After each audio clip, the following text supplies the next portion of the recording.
OFW. So, on support system for OFWs, in the past week, we've seen Dubai nearly defaulting on its debt. So, my question, if something like that is going to happen, where we have a lot of OFWs in the future, what will you do? How will you solve it? Our dream is to have a country na ang isang Pilipino hindi na kailangan umalis para magkaroon ng trabaho. That is the long-term objective. That's why we want to provide jobs. We want to create jobs here in the Philippines. But now, we cannot do that immediately. And we have 90 million overseas workers. Well, putting that in proper perspective, yun naman sa Dubai, ang nangyari sa Dubai, napunta ka naman sa Qatar, sa Abu Dhabi, Saudi Arabia, and Kuwait, where ang demand nandoon pa. Kaya ang remittance natin, actually, hindi mo ba. This year, we expect to have an increase of 4.5% in our remittances. Nakakahanap na din ng trabaho.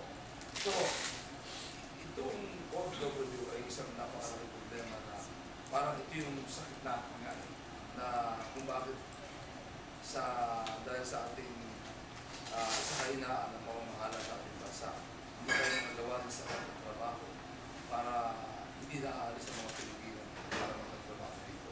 So what we have to create jobs in the long term. On the short term, kailangan mo yung safety nets. Ang safety nets kasi, yung mga OFW na kunyari nila, you have to assume a certain percentage niya magkakaproblema talaga na merong mahirap sa maluloko, magbubog, magbubulok.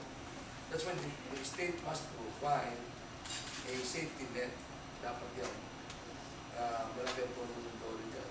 Automatically, pagka meron ng kaproblema na ganyan, pauwi ang tuloy agad. Kasi parang yung kotse, no fault insurance. Magkapag-aagay, basta babayaran natin, regardless of cost. Fault.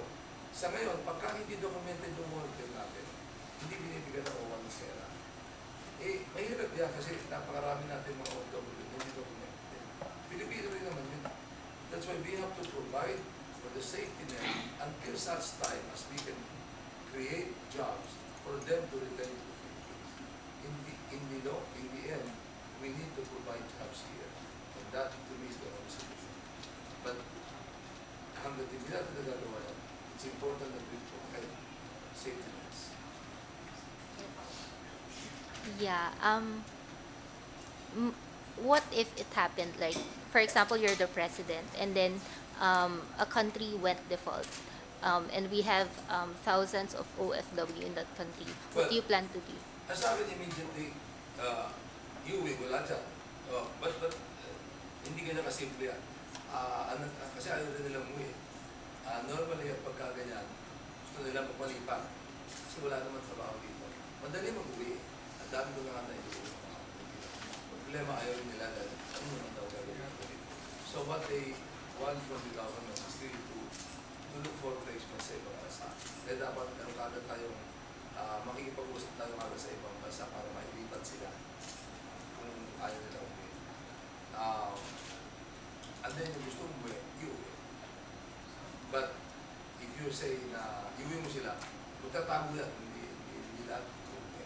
Kaya, yung nangyari sa Dubai, actually, walang ginawang gobyerno. Pero nagkaroon na ang mga OFW natin talaga magaling. Sila na mismo yung nagpunta sa Abu Dhabi. Kasi Abu Dhabi is very close to Dubai. Sila na mismo nagpunta sa Qatar. At nagkaroon sila ng trabaho. So parang nagkaroon ng solution ng problem without the government lifting a finger. But I feel the government must be prepared to do something drastic, if indeed, should anything like this happen. Dahil nagkaroon ng gera. They must be able, the government must be prepared to transport everybody back. Thank you.